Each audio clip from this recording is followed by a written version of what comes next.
कुनै पनि प्रधानमन्त्रीले संविधान नमिचोस्, संसदलाई अपहेलना नगरोस् र एउटा लोकतान्त्रिक प्रक्रियालाई अवरुद्ध नगरोस् भन्ने हाम्रो कुरा हो।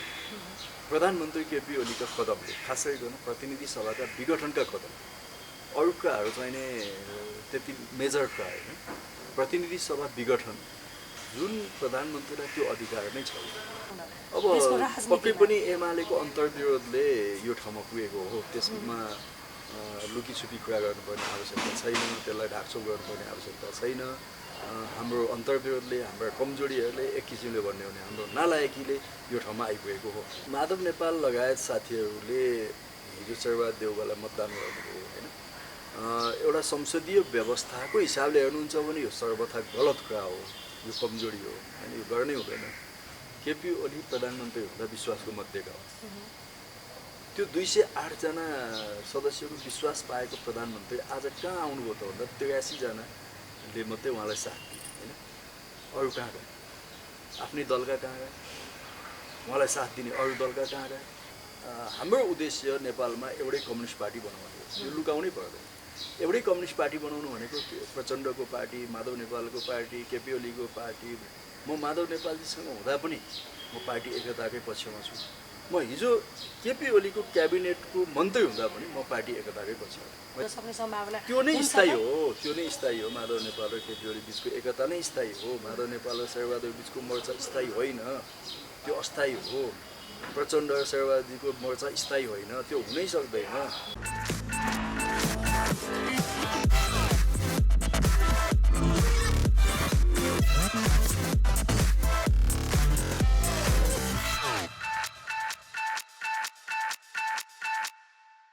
नमस्ते, स्वागत छ canadaNepal.com मा। म छु मोनिका सिंह। तपाईँ हेर्दै हुनुहुन्छ कार्यक्रम सार्थक प्रश्न र आज सार्थक प्रश्नमा हामीसँग कुराकानी गर्नको लागि नेकपा एमालेका नेता योगेश भट्टराई हुनुहुन्छ।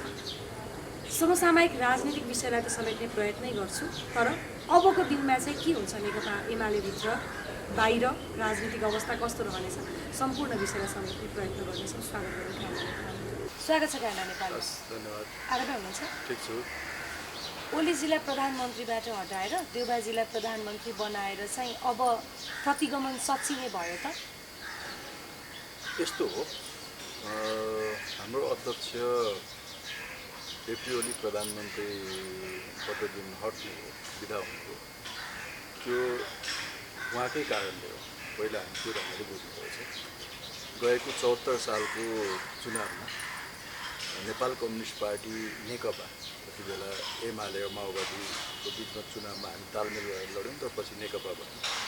हाम्रो चुनावी गठबन्धनलाई 55% भन्दा बढी यो पपुलर मत दिएको थियो र त्यस्तै प्रतिनिधि सभामा प्रचण्ड बहुमत हामीलाई प्राप्त थियो र त्यो दलको संसदीय दलको नेताको रूपमा उहाँ प्रधानमन्त्री हुनुभयो।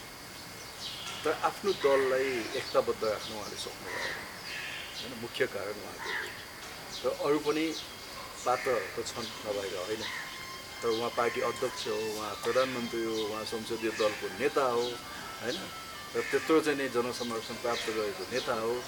पार्टीभित्रका केही वैचारिक राजनीतिक अन्तर्विरोधहरूलाई, असहमतिहरूलाई उहाँले सहमतिमा लिनु पर्थ्यो, किनभने आजको दुनियाँमा पार्टी, कुनै पनि पार्टीमा असहमतिहरू हुन्छन्, विमतिहरू हुन्छन्। मुख्य नेताले त्योसँग सहकार्य गर्नुपर्छ। सहकार्य गरेन भने त्यो पार्टी चल्दैन। त उहाँले चाहिँ त्यो सहकार्य गर्ने भन्दा पनि एकल सोचबाट उहाँ जाँदै अब पौषमा उहाँले प्रतिनिधि सभाको विघटन गर्नुभयो। हामी त्यसको विपक्षमा उभियौँ। सर्वोच्च अदालतले त्यसलाई पुनर्स्थापित गरिदियो। फेरि फागुनमा 23 गते आउँदा सर्वोच्च अदालतले पार्टीको एकतालाई नै भङ्ग गरिदियो। त्यस्तो अवस्थामा फेरि पार्टी एकतालाई कायम गर्न उहाँले सक्नुहुन्छ, तर चाहनु भएन। नभएपछि त दुर्भाग्यपूर्ण स्थिति आएर नेकपा एमालेलाई पनि एक ठाउँ राख्न उहाँले सकिरहनु भएको छैन। यिनै कारणले गर्दा उहाँको प्रधानमन्त्री पद गएको हो। त्यसमा अरू कसैलाई दोष लाउने र उम्किने अवस्था छ जस्तो मलाई लाग्दैन। कतिको खुसी हुनुहुन्छ अहिले उहाँको जुन निर्णय थियो त्यो निर्णयलाई भनौँ या तपाईँहरू दिन प्रतिदिन उहाँको कदमलाई उहाँको प्रतिगमन विरुद्धको कदममा तपाईँहरू लडिराख्नुभयो र आज जुन एउटा अहमका कारण तपाईँहरू बारम्बार भन्ने पनि गर्नुहुन्थ्यो उहाँमा अहम दम्ब एउटा बढेको कारणले गर्दाखेरि आज पार्टी एकता हुन सकेन भन्नुहुन्थ्यो। त्यही कारणले आज केपी शर्मा ओली बाहिरिनु भयो। अब भनौँ न प्रधानमन्त्रीबाट चाहिँ उहाँ बाहिरिनु भयो, त्यो पनि अदालतबाट, अदालत वा परम आदेशबाट होइन। कतिको खुसी हुनुहुन्छ यो निर्णय? कति पनि खुसी, यो खुसी हुनुपर्ने विषय नै हो। तपाईँहरूको लडाइँ त निरन्तर त्यसैलाई नै छ। हाम्रो कुरा के हो भने कुनै पनि प्रधानमन्त्रीले संविधान नमिचोस्, संसदलाई अपहेलना नगरोस् र एउटा लोकतान्त्रिक प्रक्रियालाई अवरुद्ध नगरोस् भन्ने हाम्रो कुरा हो। प्रधानमन्त्री केपी ओलीका कदमले, खास गरिकन प्रतिनिधि सभाका विघटनका कदम, अरू कुराहरू चाहिँ नै त्यति मेजर कुरा होइन। प्रतिनिधि सभा विघटन जुन प्रधानमन्त्रीलाई त्यो अधिकार नै छ र त्यो संविधान हामीले बनाएकै होइन कि अबको हाम्रो यो प्रतिनिधि सभा भनेको अन्तिम विकल्पसम्म पनि रहन्छ है भनेर 72 सालमा उहाँ समेत संलग्न भएर बनाएको संविधान हो। त्यो संविधानको बर्खिलाप उहाँले दुईपटक प्रतिनिधि सभाको विघटन गर्नुभयो र त्यसलाई सच्याउन हामी अदालतसम्म जानु पर्यो। कुरा त्यो हो। त्यस अर्थमा अब आफ्नो पार्टीको सरकार गएर अर्को सरकार बन्नु, आफ्नो पार्टीको नेता अध्यक्ष चाहिँ प्रधानमन्त्री हट्नु, यो कुनै खुसीको कुरा होइन, खुसी मनाउने कुरा होइन। तर यो निश्चितै पनि फेरि के हो भने केपी ओलीको निम्ति पनि तर हामी सबैको निम्ति पनि यो गम्भीर आत्मसमीक्षाको विषय चाहिँ हो र उहाँलाई पनि मेरो तपाईँहरू मार्फत अनुरोध छ कि उहाँले गम्भीर आत्मसमीक्षा गर्नुपर्छ। अब म उहाँलाई भन्छु कि अब धरतीमा टेक्नुहोस्, धरतीमा टेक्नै पर्छ। हिजो कता कता उहाँ धरतीमा टेक्नु भएको थिएन। उहाँ एक किसिमले भन्ने हो भने फ्युल सिद्धिएको प्लेनमा सवार गरिनु भएको थियो। अब अहिले बल्ल धरतीमा उहाँ आउनुभएको छ, केही बिग्रेको छैन होइन। हामी 5 वर्ष पुरा सरकार चलाएर चुनाव गरेर होइन, फेरि हाम्रो बहुमत ल्याउने सम्भावना थियो, नभएको होइन। नेकपा यदि सग्लो बसेको भएदेखि त्यो थियो। तर अहिले पनि हाम्रो सम्भावना त्यति गुमेको छैन कि यदि नेकपा एमालेलाई एकताबद्ध राख्ने कुरामा केपी ओलीले बल कदमी लिनुभयो भने यो 18 महिनामा, बाँकी जुन 17-18 महिना छ यो प्रतिनिधि सभाको, हामी आफ्नो पार्टीलाई फेरि पुनर्व्यवस्थित गर्छौँ, पार्टीभित्रका अन्तर्विरोधहरू हल गर्छौँ, एकताबद्ध भएर जान्छौँ। किनभने नेकपा एमालेसँग एउटा ठुलो विशाल साङ्गठनिक संरचना छ, जनमत छ होइन। स्थानीय तहमा त्यत्रो साथीहरू चाहिँ नेकपा एमालेका प्रतिनिधिहरू छन्। 40,000 स्थानीय तहका प्रतिनिधिमध्ये करिब 20,000 त नेकपा एमाले एक्लैका छन् नि। यो ठुलो जनशक्ति हो नि नेकपा एमालेको होइन। आज पनि प्रदेश सरकार नेकपा एमालेको छ। आज संसदमा प्रतिनिधि सभामा हामी विपक्षमा बसौँला, ठिक छ, तर आत्मसमीक्षा गरेर कहाँ कहाँ गल्ती भयो त भनेर त्यो गल्तीलाई सच्याउँदै अगाडि जानुपर्छ। तर यदि घमण्डै गरेर जाने हो, फेरि पनि अहङ्कार लिएर नै जान कोसिस गर्नुभयो अध्यक्षले भने त्यो विनाशको बाटो हुन्छ। हिजो तपाईँले किन एमालेलाई समर्थन नगर्नु भएको? सायद तपाईँले समर्थन गरेको भए 1 भोट पनि बढ्थ्यो होला, अझ केही राम्रो हुन्थ्यो कि भन्ने पनि। यो प्रश्न जेन्युन छ, तर धेरैले मलाई सोधि पनि रहनुभएको छ। हामीले सोची विचारिकन हामी 10-11 जना साथीहरू मतदानमा भाग लिएनन् होइन। स्वाभाविक हो, त्यसमा केही साथीहरू सर्वोच्च अदालतमा यो संसद पुनर्स्थापना र शेरबहादुर देउवालाई प्रधानमन्त्री नियुक्तिको परमादेश मागेर जाने हस्ताक्षरकर्ता साथीहरू पनि हुनुहुन्थ्यो। यद्यपि म त्यो हस्ताक्षरकर्ता होइन।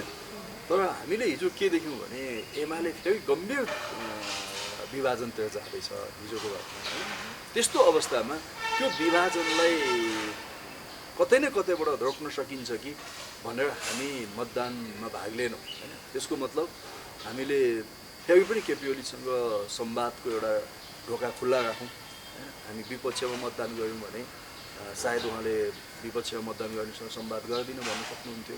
हामी फेरि पनि माधव नेपालसँग संवादको ढोका खुल्ला राखौँ होइन। उहाँले चाहिँ नि आफ्नो पक्षमा मतदान नगर्दाखेरि संवाद नगर्न सक्नुहुन्थ्यो। त्यसो हुँदा यो संवादको ढोका बन्द नहोस्, कुराकानीको ढोका बन्द नहोस् र पार्टी एकताको सम्भावना टुटिसकेको छैन, त्यो अन्तिम अवस्थामा पुगिसकेको छैन। त्यसो हुँदा पार्टी एकताको सम्भावना जीवित हुँदासम्म त्यो पहल कदमी लिनुपर्छ भनेर हामी स्थायी कमिटीका केही साथीहरू र अरू चाहिँ प्रतिनिधि सभाका मान्य साथीहरू हामीले मतदान गरेनौँ होइन, हामी मतदानबाट बाहिर निस्क्यौँ। मेरो विचारमा नेकपा एमालेको एकताको सन्दर्भमा हिजो हामीले जे निर्णय गऱ्यौँ एकदम सही निर्णय गऱ्यौँ भन्ने लाग्छ। काहीँ न काहीँ एउटा यस्तो आलोचना पनि भइरहेको छ नि, तपाईँहरूले मतदान गर्नु भएन, अब भोलिका दिनमा काहीँ न काहीँ माधव नेपाल समूहसँग रहेपछि चुनाव जित्न नसकिएला, कतै न कतै बरु केपी ओलीलाई साथ दियो भने या मतदान गरेन भने उहाँप्रति अलिकति लोकप्रिय भइन्छ कि उहाँले साथ र समर्थन गर्नुहुन्छ कि आउने निर्वाचनमा भन्ने पनि आलोचना भइरहेछ नि, कसरी खण्डन अहिले गर्नुहुन्छ? चुनाव कसले जित्छ कसले जित्दैन, को उड्छ को उड्दैन भन्ने ठाउँमा पुगेकै छैन। पार्टी एक भयो भने र हामी सबै पार्टीको अन्तर्विरोधहरूलाई राम्रोसितले समाधान गरेर गयौँ भने आउने चुनाव पनि नेकपा एमाले बहुमत ल्याउने सम्भावना म देख्छु। हामी सबै केपी ओली, माधव नेपाल लगायतको टिम एकै ठाउँ बसेर हामी गयौँ भने त्यो सम्भावना छ। अब त्यो स्थिति भएन, पार्टी विभाजन भयो भने त कसको हालत के हुन्छ अहिले के भन्न सकिन्छ। त्यसैले अहिले नै चुनावको आङ्कलन हामीले गरेका पनि छैनौँ, त्यसको जोड घटाउमा हामी गएका पनि छैनौँ। र आजको मुख्य हाम्रो चाहिँ काम भनेको नेकपा एमालेको एकतालाई जोगाउनु। हामी त्यसका निम्ति अन्तिमसम्म पनि पहल गर्छौँ। त्यो पहल गर्दा भोलि हामी चुनावमा टिकट नपाइएला, भोलि हामी चाहिँ पार्टीभित्र राम्रो जिम्मेवारी पाइएला अथवा नपाइएला, माधव नेपालजीको अगाडि हामी चाहिँ नि अलिकति अर्कै साबित हुँला, केपी ओलीले हामीलाई अर्कै ठान्नु होला, त्योसँग मतलब छैन। अब त के पनि हुँदै गयो एमालेमा भने अब यो पहिलो पुस्ता क्रमशः असान्दर्भिक हुँदै गयो। त्यो चाहिँ हिजोको घटनाबाट पनि देखियो। हिजो प्रतिनिधि सभामा त माधव नेपाल पनि असफल हो, केपी ओली पनि असफल हो, दुवैजना असफल हुनुभयो नि। केपी ओलीले पनि त आफूलाई समर्थन गर्दै आएकाहरूलाई पनि त कमान्डमा राख्न सक्नु भएन। माधव नेपालजीले पनि आफूलाई समर्थन गर्दै आएकाहरूलाई पनि त कमान्डमा राख्न सक्नु भएन। त्यस हिसाबले हेर्ने हो भने त हिजो त असफल हुनुभयो उहाँहरू दुवैजना। त्यस कारण अब उहाँहरूले आफ्नो नेतृत्वको क्षमताको बारेमा अगाडिको सन्दर्भमा उहाँहरू दुवैले गम्भीर ढङ्गले आत्मसमीक्षा गर्नुपर्छ भन्ने मलाई लाग्छ। एमाले भित्रको अन्तर्द्वन्द्वका कारणले नै आज भनौँ न कङ्ग्रेसको सरकार बन्यो, प्रतिपक्षमा भएको आज भनौँ न तपाईँहरू झन्डै 2/3 लिएर जित्नु भएको, मत लिएर जित्नु भएको, यत्रो जनताको एउटा आश भरोसा लिएर जितेको भनौँ न एमाले होइन आज प्रतिपक्ष भएर बस्नुपर्ने अवस्था आएको छ। यसले कस्तो किसिमको चाहिँ अब भूमिका निर्वाह गर्छ भनौँ न? अब पक्कै पनि एमालेको अन्तर्विरोधले यो ठाउँमा पुगेको हो। त्यसमा लुकीछुपी कुरा गर्नुपर्ने आवश्यकता छैन, त्यसलाई ढाकछोप गर्नुपर्ने आवश्यकता छैन। हाम्रो अन्तर्विरोधले, हाम्रा कमजोरीहरूले एक किसिमले भन्ने हो भने हाम्रो नालायकीले यो ठाउँमा आइपुगेको हो। तर अर्कोतिर संसदीय व्यवस्थाको हिसाबले हेर्नुहुन्छ भने यदि एमाले एक ठाउँ भएको भए पनि त शेरबहादुर देउवा प्रधानमन्त्री हुन सक्नुहुन्थ्यो, किनभने एमालेसँग जम्मा 121 जना हो। एमाले बाहेकको सबै एक ठाउँ आउँदा त शेरबहादुर देउवालाई सहज बहुमत त पुगिहाल्थ्यो। त्यहाँदेखि यो संसदीय अङ्कगणितको खेल पनि हो, हामीले त्यसरी हेर्नुपर्छ। जस्तो भनौँ न 65 सालको निर्वाचनमा एमाले तेस्रो दल थियो, प्रत्यक्ष चुनावमा हामीले 33 सिट जितेका थियौँ। अहिले कङ्ग्रेसले कति 23 सिट जितेको थियो। 23 सिट जितेको काङ्ग्रेस आज प्रधानमन्त्री भयो नि त, मान्छेले अचम्म मानिरहेका छन्। त्यो बेला 33 सिट जितेको एमाले दुईपटक प्रधानमन्त्री भयो। माधव नेपालजीले 20 महिना चलाउनु भयो, झलनाथ खनालजीले 9 महिना चलाउनु भयो। भनेपछि यो संसदीय अभ्यासभित्र यस्ता खेलहरू हुन्छन्, त्यसलाई त्यस ढङ्गले बुझ्नुपर्छ। तर हिजोको घटना चाहिँ स्वाभाविक संसदीय खेल मात्रै होइन, संसदको सबैभन्दा ठुलो दलको आन्तरिक अन्तर्विरोधबाट सिर्जित समस्या, त्यसलाई चाहिँ नि हामीले ढाकछोप गर्नु हुँदैन।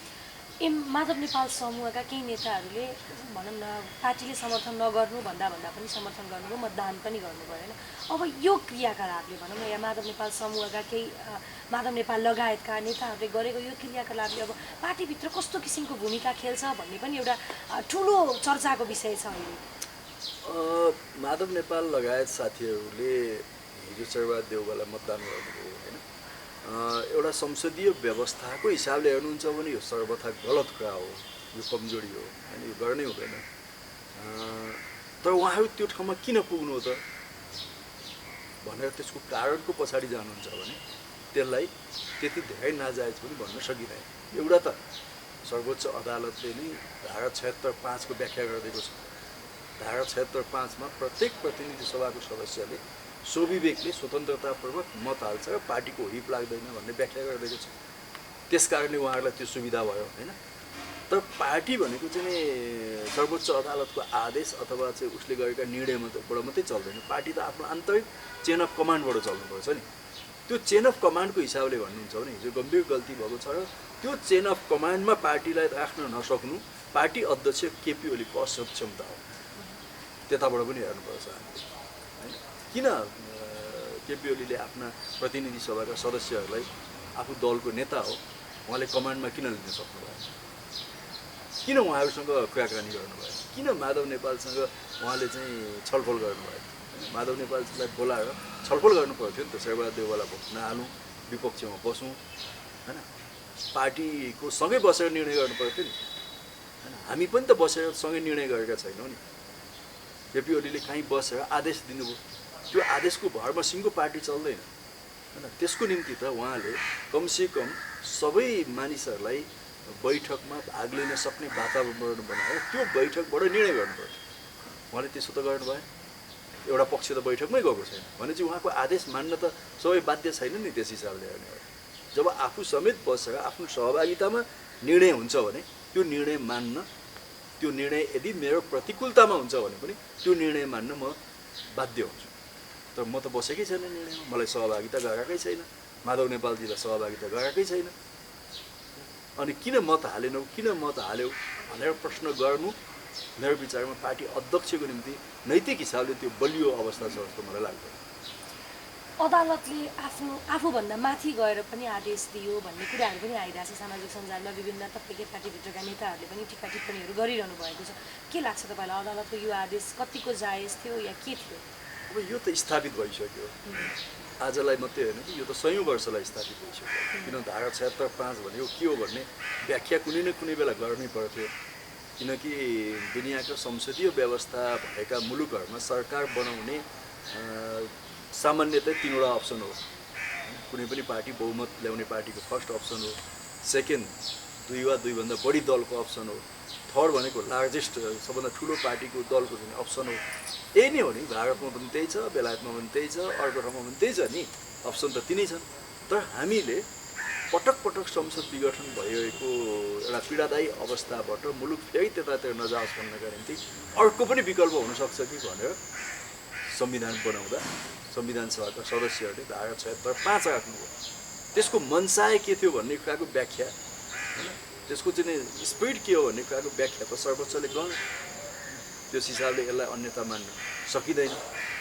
अब त्यो स्थितिमा सर्वोच्चलाई पुर्याउने को त भन्दा हामी नै हो नि, राजनीतिक दल हो नि। केपी ओलीजी नै हो, माधव नेपालजी नै हो, प्रचण्डजी नै हो, देउबा नै हो नि। अनि आफूले गर्न सक्ने निर्णय गर्ने अधिकारलाई लगेर अर्कालाई सुम्पेको छ अनि दोष दिएर मात्रै पनि हुँदैन हो।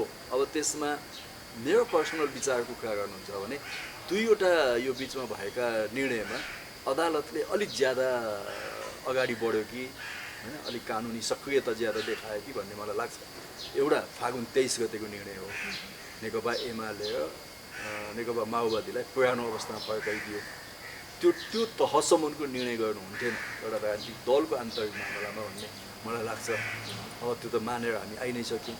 र यो केसमा पनि मलाई के लाग्छ भने प्रतिनिधि सभाको पुनर्स्थापना गर्ने र प्रतिनिधि सभालाई नयाँ प्रधानमन्त्री नियुक्तिको निम्ति ढोका खोलिदिने त्यो काम सर्वोच्चले गर्नु पर्थ्यो होइन।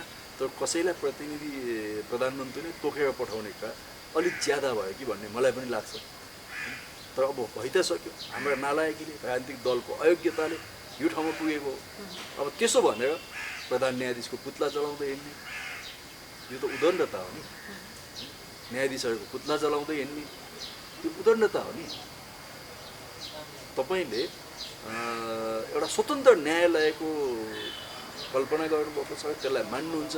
तपाईँ एउटा लोकतन्त्रमा विश्वास गर्ने मान्छे हो, शक्ति पृथकीकरणको सिद्धान्तमा विश्वास गर्ने मान्छेले स्वतन्त्र न्यायालयको कुरालाई स्वीकार गर्छ भने न्यायालयले गरेका फैसलालाई पनि स्वीकार गर्नुपर्छ। त्यसमा असहमति राख्न सकिन्छ, तर त्यसलाई आधार मानेर प्रधान न्यायाधीशको पुत्ला जलाउँदै हिँड्ने, सडकमा तमासा गर्ने यो काम जुन गरिँदैछ यो बिल्कुल यो अपरिपक्व काम हो। त्यसमा पनि एमाले जस्तो पार्टी र संसदीय व्यवस्थामा पोख्त अनुभव भएको नेता केपी ओलीले नेतृत्व गरेको पार्टीका निम्ति यो दुर्भाग्यपूर्ण कुरा हो।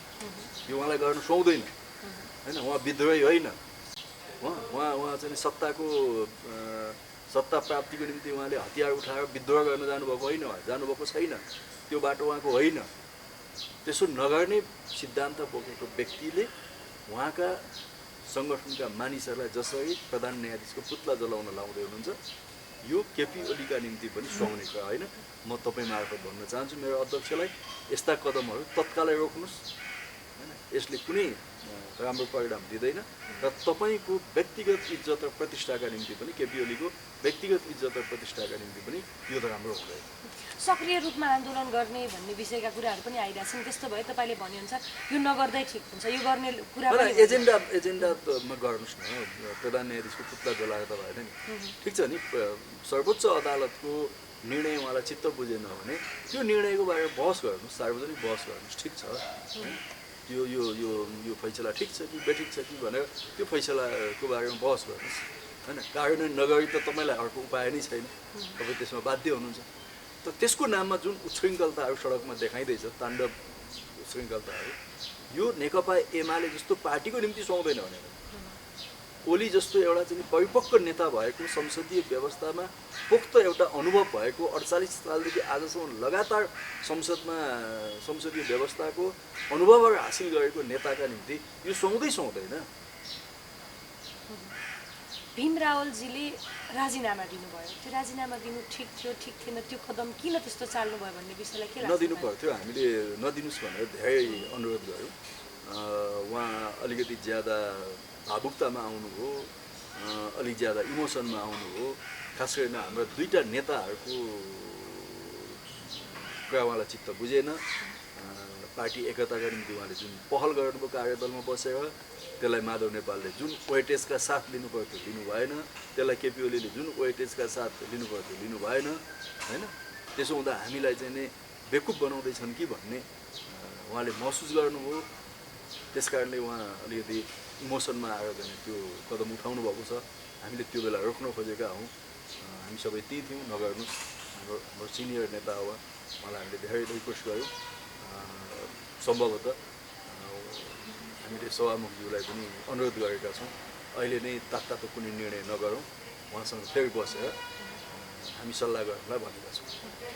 प्रधान ओलीज्यूले चाहिँ बारम्बार यो संसदले प्रधानमन्त्री चयन गर्न सक्दैन भनेर रटान लगाइरहनु भएको थियो कि त्यही भएर बारम्बार संसद विघटन पनि गरिरहनु भएको थियो।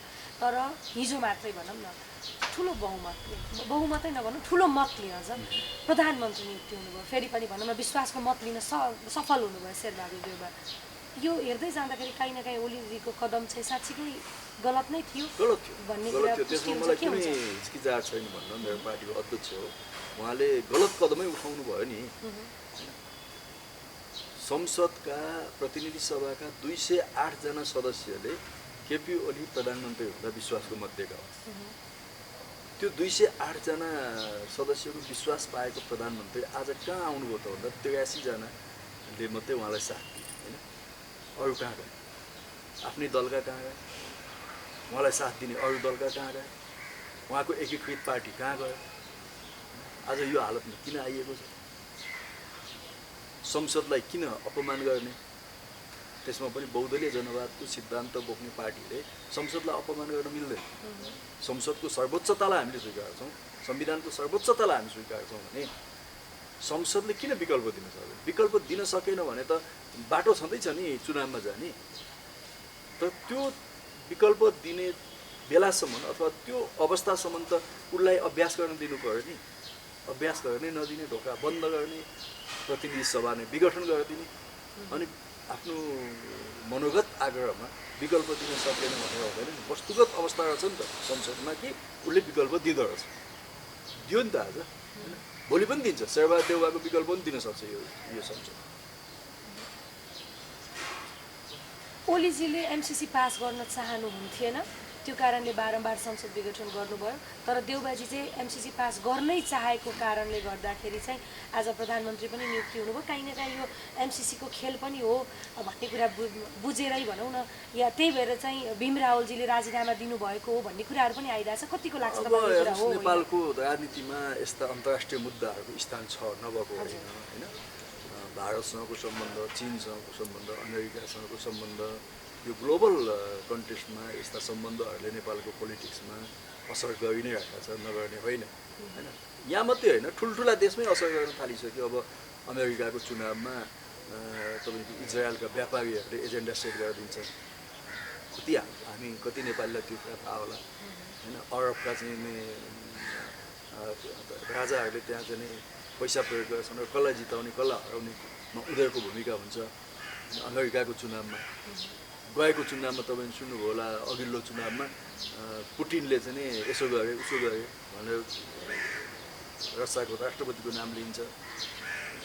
चाइनिज व्यापारीहरूले के गर्छन् अमेरिकाको चुनावमा, यी सबै हुन्छ होइन। भारतको चुनावमा अन्तर्राष्ट्रिय प्रभाव हुन्छ भने हामी जस्तो सानो मुलुकमा यस्ता कुराहरू हुन्छन्, त्यसलाई मैले त्यति अनौठो रूपमा लिन चाहन्न।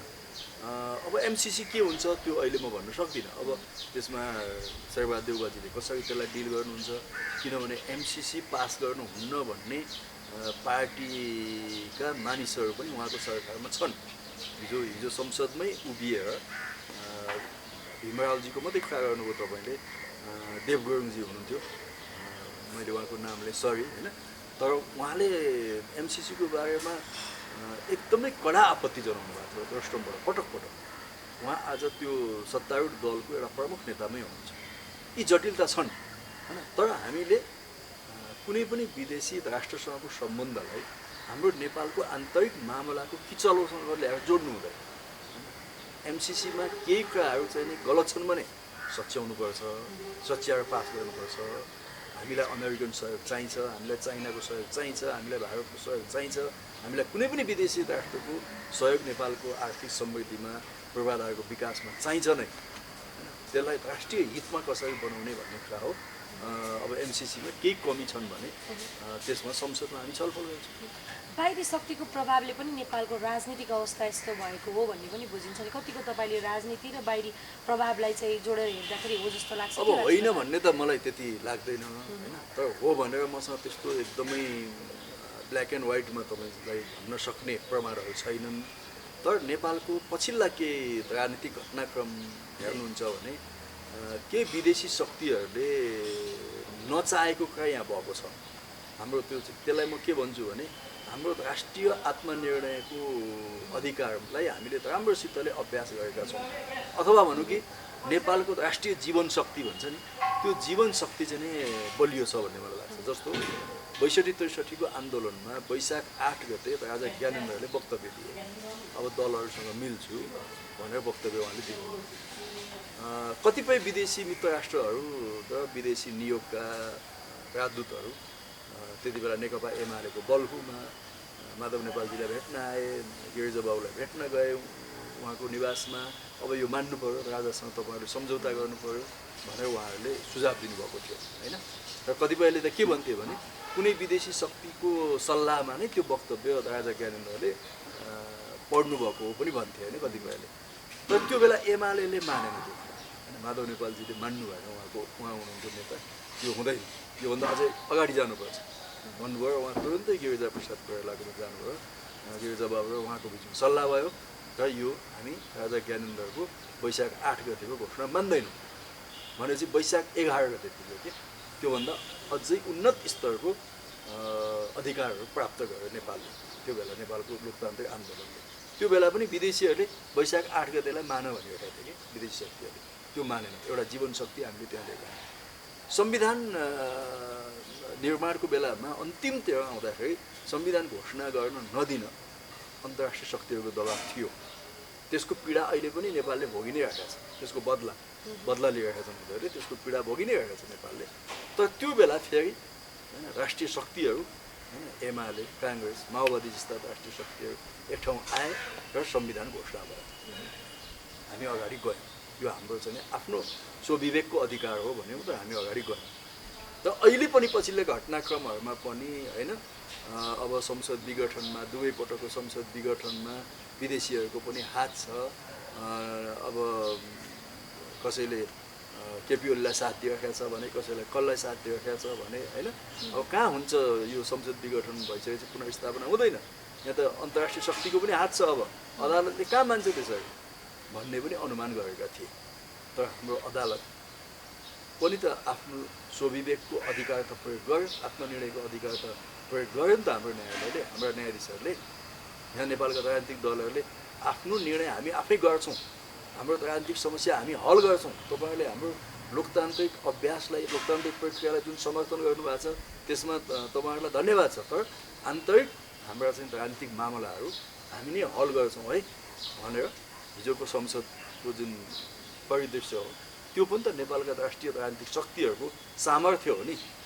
त्यसरी पनि त बुझौँ न हामी।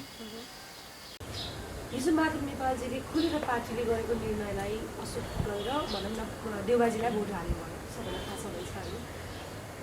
काहीँ न काहीँ पार्टीबाट बाहिरिनका लागि यस्तो क्रियाकलाप गर्नुभयो कि पार्टी फुट्दैछ कि भन्ने कुरा पनि एउटा उठ्छ। अर्को कुरा तपाईँको म वरिष्ठ नेता हो, मैले पनि त निर्णय लिन पाउँछु भनेर गर्नुभएको के हो जस्तो लाग्छ? होइन, एउटा कुरा सत्य कुरा के हो भने हाम्रो पार्टीमा माधव नेपाल र केपी ओलीका बिचमा गम्भीर असहमति र अन्तर्विरोधहरू छन्। त्यो एकदमै तिक्ततापूर्ण अवस्थामा छ। मैले एकपल्ट मेरो फेसबुकमा लेखेको थिएँ, धेरै मान्छेले त्यसमा कमेन्ट गरेको थिएँ। मैले भनेको थिएँ कि केपी ओली प्रचण्ड महन्त ठाकुरसँग, राजेन्द्र महतोसँग होइन सहकार्य गर्न सक्ने, त्यसमा उहाँ खुसी हुने, तर माधव नेपालसँग सहकार्य गर्न उहाँ तयार छ। माधव नेपाल प्रचण्डसँग, शेरबहादुर देउवासँग, उपेन्द्र यादवसँग सहकार्य गर्न तयार हुने, तर केपी ओलीसँग सँगै बस्न उहाँ तयार नहुने। आज पनि हाम्रो पार्टीमा यो समस्या विद्यमान छ।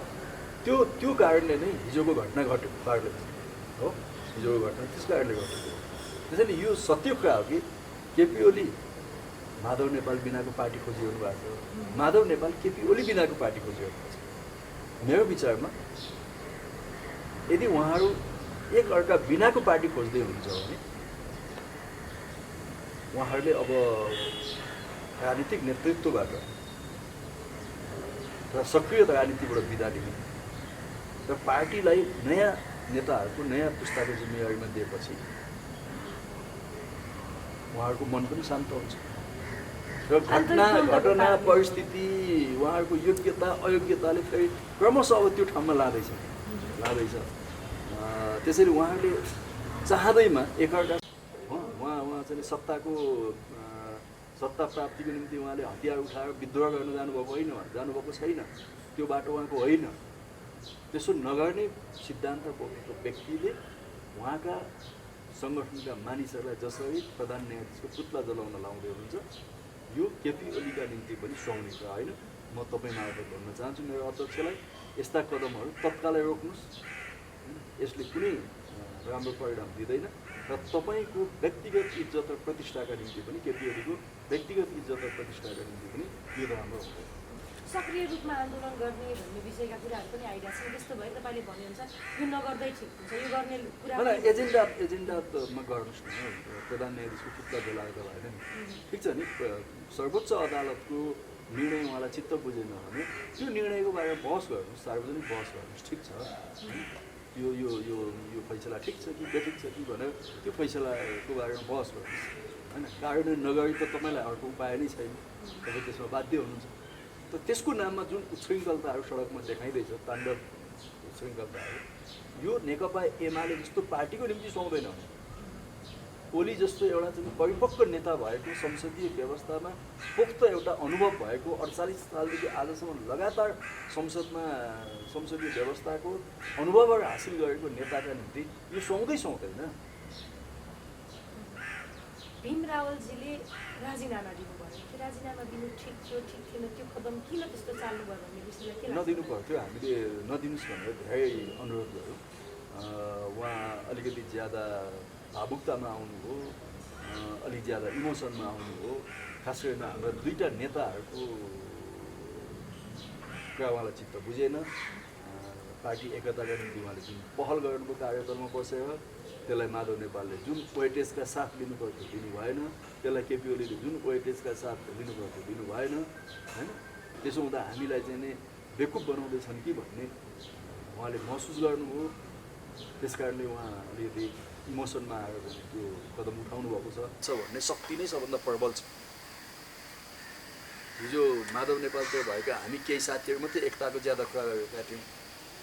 आज केपी ओली समूहभित्र पनि स्थायी कमिटीका केही जिम्मेवार साथीहरू एकताको पक्षमा आफूलाई दृढताका साथ उभ्याउँदै हुनुहुन्छ।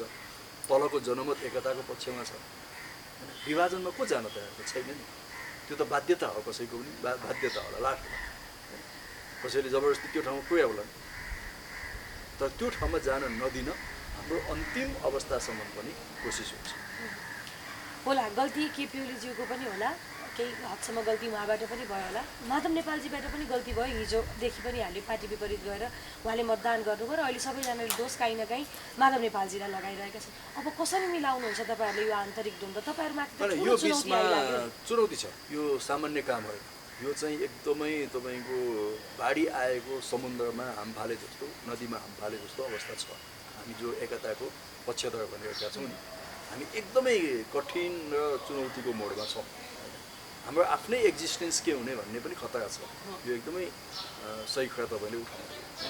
तर यो बिचमा हामीले पार्टीको कार्यदल लेभलमा छलफल गरेर 10 बुँदे एउटा सहमति त बनाएको छौँ। अब हाम्रो एकताको मुख्य आधार भनेको त्यो 10 बुँदे सहमति हो। त्यो 10 बुँदे सहमतिमा केपी ओलीले पनि इमान्दारिताका साथ त्यसलाई कार्यान्वयन गर्न तयार हुनुपर्छ। माधव नेपालजी पनि त्यहाँ आउनुपर्छ।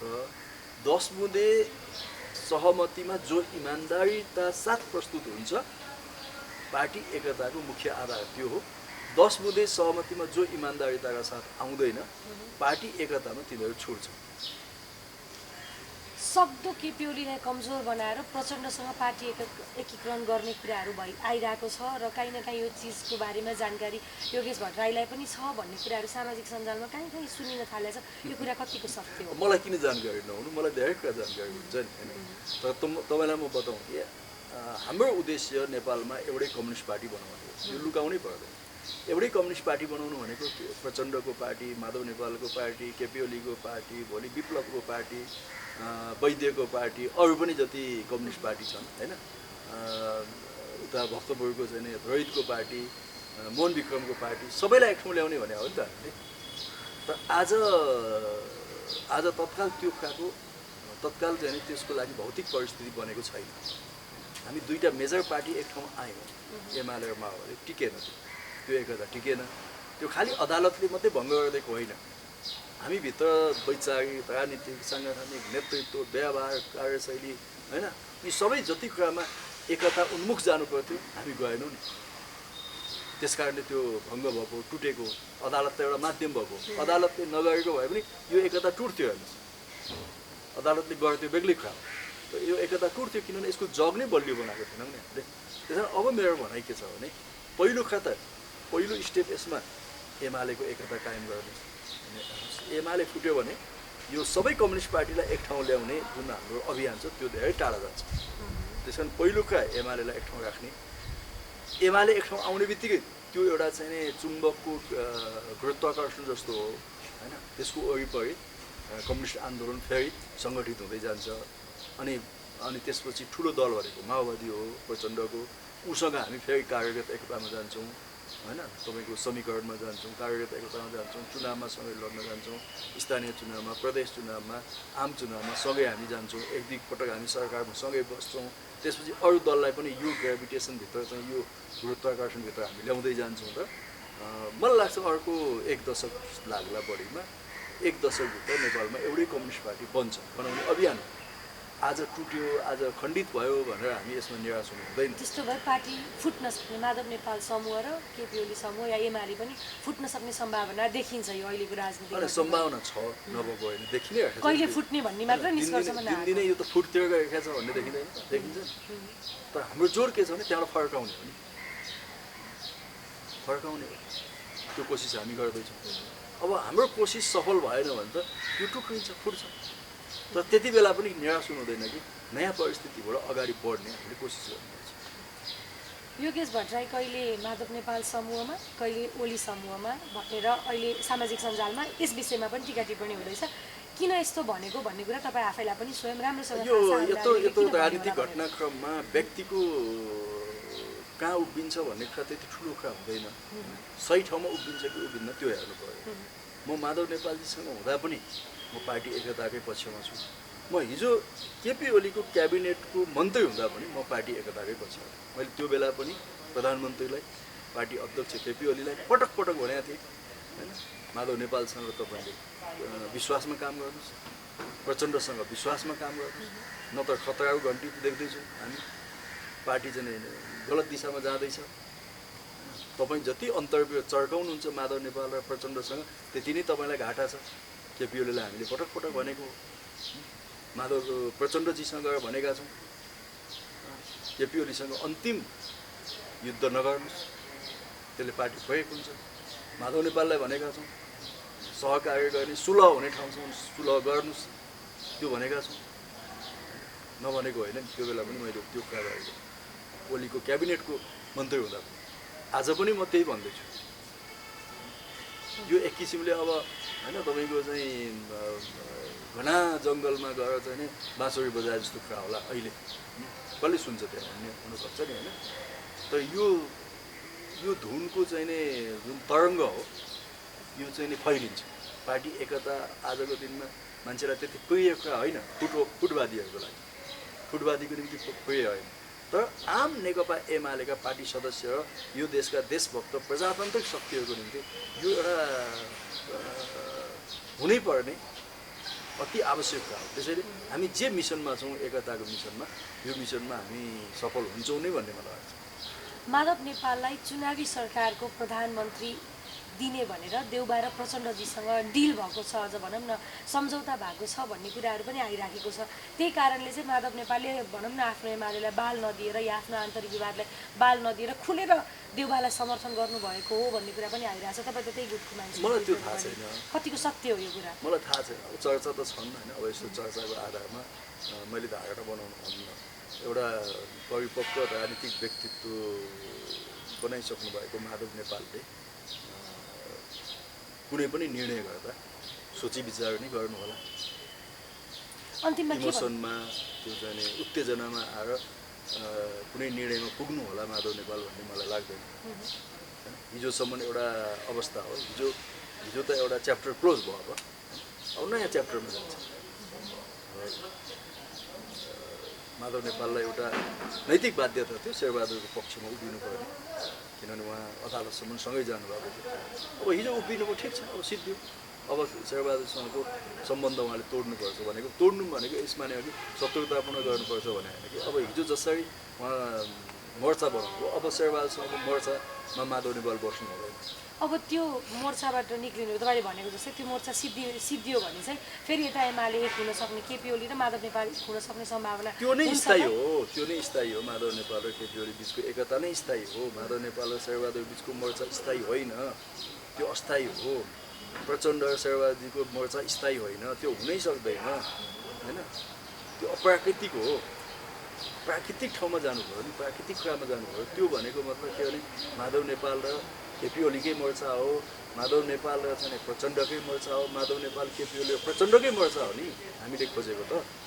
त्यो नै प्राकृतिक हो, त्यो स्थायी हो, त्यो भरपर्दो हो, त्यो जनताले खोजेको हो।